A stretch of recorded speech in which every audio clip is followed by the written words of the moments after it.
Hey everybody, this is TJR. Yesterday I received the Abbey Road 50th Anniversary Super Deluxe set and I did an unboxing video. And as promised, today I'm going to do my review of the new 2019 remix by Giles Martin and Sam O'Kell. Now I want to state this is not a review of the album. I'm not going to be talking about the songs, compositional structures, or anything like that. I'm just going to be talking about my thoughts on this remix after listening to it for the last 24 hours. Before we get started though, I want to remind you that if you want to see more videos like this, please click like, click subscribe, and smash the notifications icon so you can know when I release new videos. The last album the Beatles ever recorded together, Abbey Road, has always been, in my opinion, a perfectly recorded album. And in a recent interview, remix engineer Giles Martin stated that he felt that it laid a template for how rock albums would be recorded throughout the 70s. When the 2009 remasters were issued, it might have felt as if Abbey Road received the least amount of tweaking, but the truth was that it required the least amount of tweaking. Track 1, Come Together. I could be wrong about this, but it feels like the opening to Come Together is just a wee bit quieter in this new remix than on its 2009 counterpart.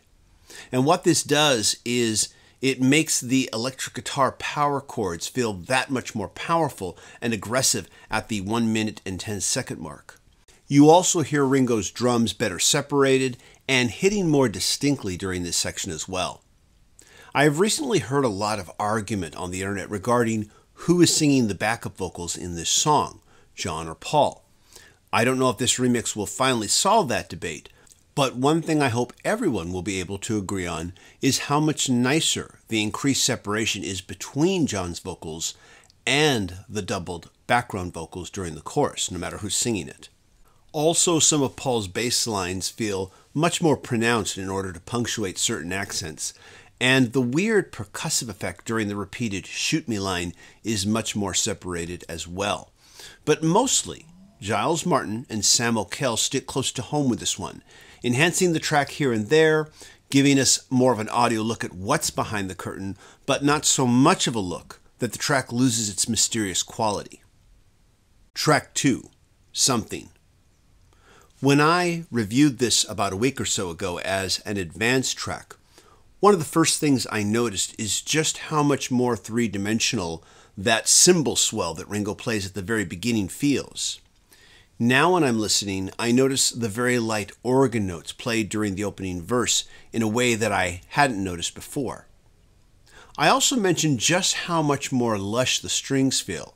In my review of the advanced track, I mentioned that the strings on the 2009 remaster feel more like they were recorded on synthesizer by comparison. Again, I will mention that the more subtle aspects of the organ tracks are brought out in this remix as well, and that the organ doesn't overpower, but feels more in the room than it did previously. Track 3, Maxwell's Silver Hammer. Whether you're remastering, remixing, or just mixing the album for the first time, there is always this goal to help make the listener feel more like they are in the room with the musicians. And for me at least, this goal makes the most amount of difference on Maxwell's Silver Hammer.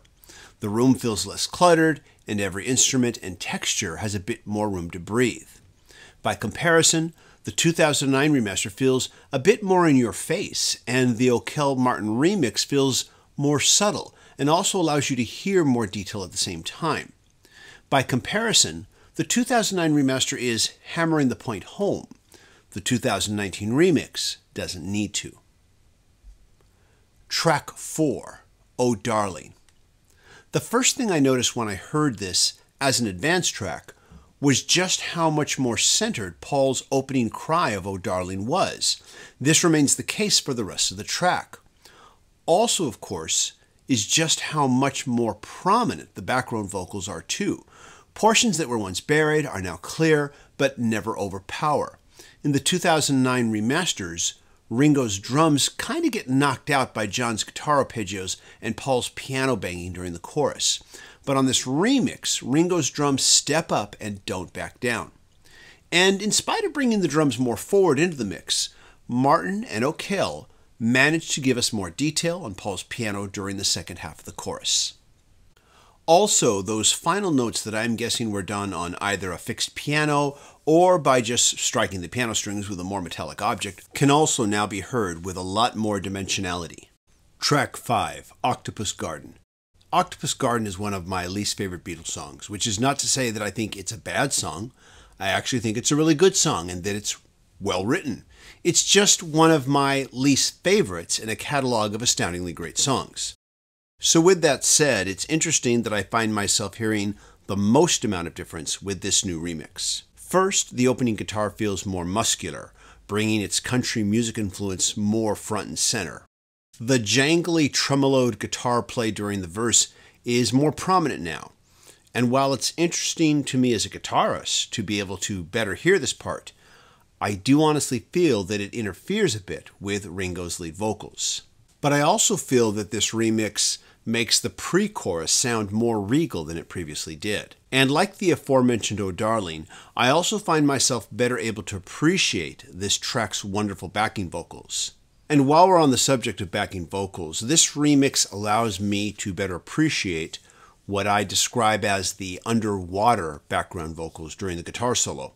However, with that said, having those underwater background vocals more in the forefront, unfortunately, distracts from the guitar solo. For me, Octopus Garden is the track where the 2019 remix makes its biggest impression, at least on me anyways, and no one is more surprised to say this than me. Track number 6, I Want You, She's So Heavy. You know, during John Lennon's second run-through of the song's title, there are a number of very rhythmic guitar accents that get played.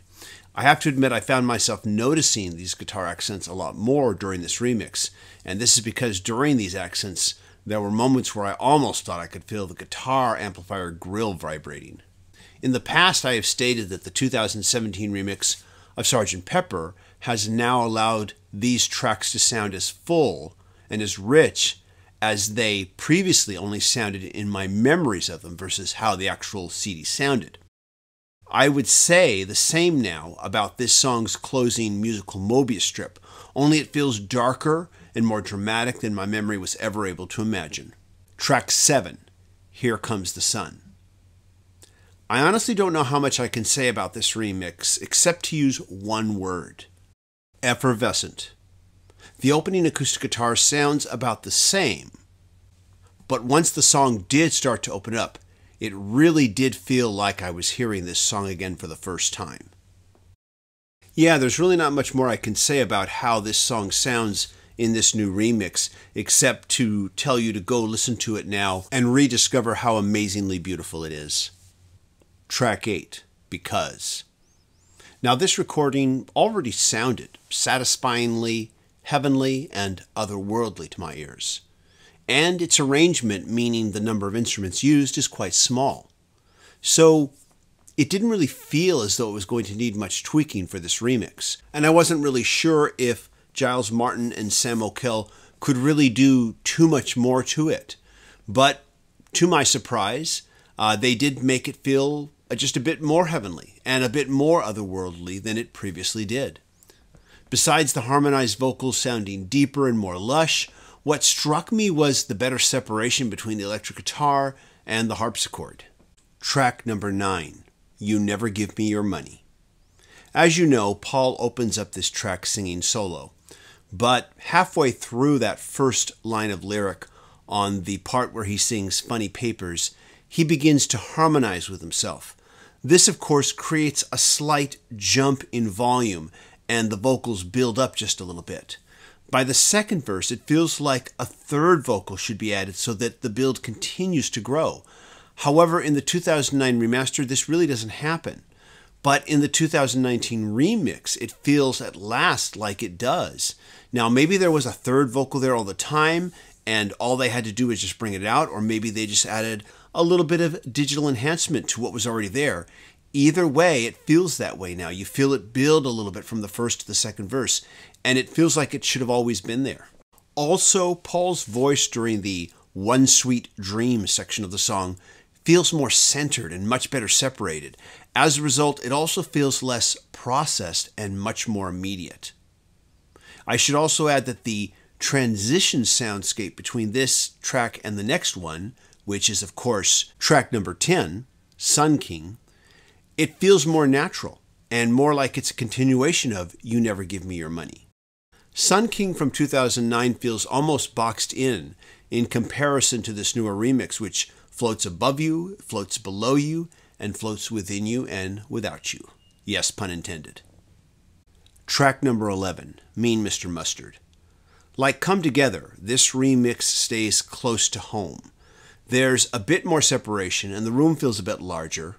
You probably won't notice the differences as much until you A-B them back and forth. Mean Mr. Mustard is a band track. I say that in the sense that it feels like it's just the four of them with no other instruments in the room. And this is why I think that Giles Martin and Sam O'Kell took this more minimalist approach on this particular track. Now, to be honest, I kind of expected them to continue that approach with Polythene Pam, which is track number 12. There is a definite difference to the audio depth that you experience in this track versus She Came In Through the Bathroom Window.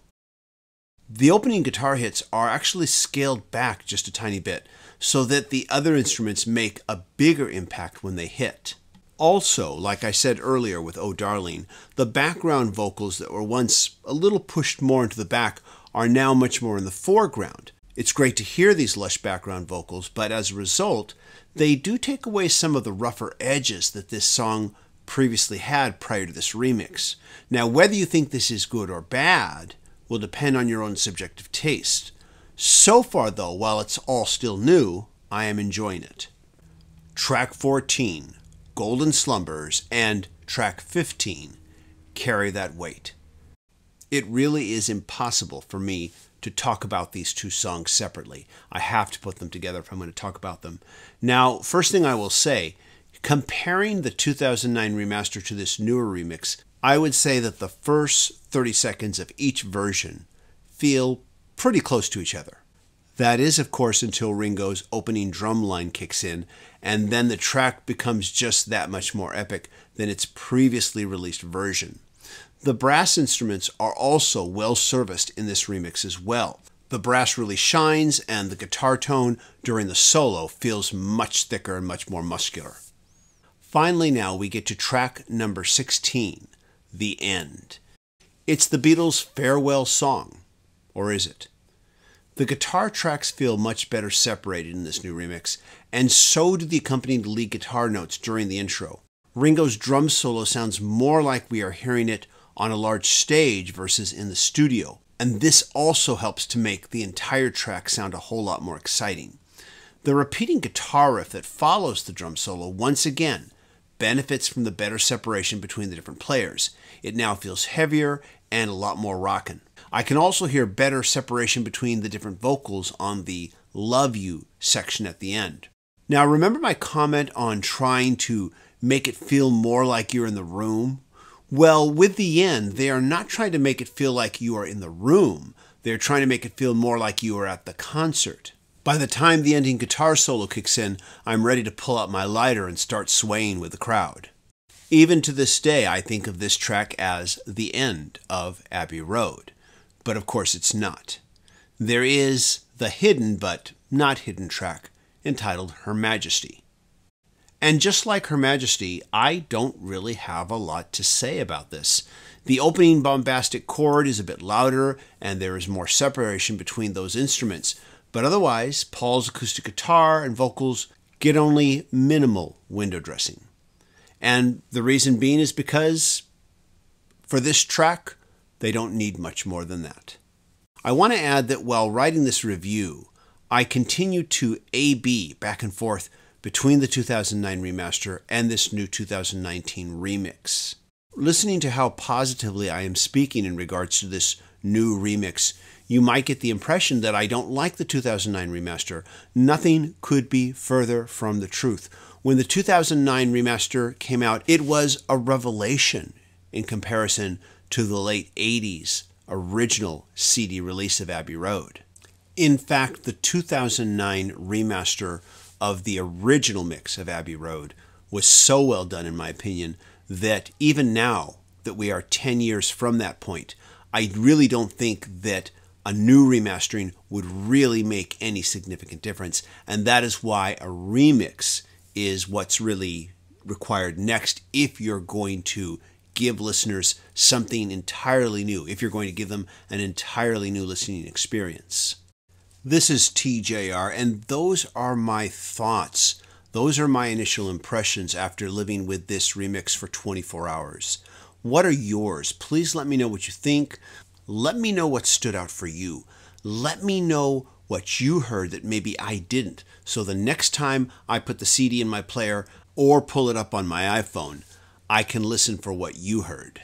I want to thank my patron supporters who are helping make videos like this possible. If you'd like to become a patron supporter, please click the link under more information. Whether you're a patron supporter or not, I just want to thank you all so much for watching. Take care, everybody. Up next will be my review of the session track CDs.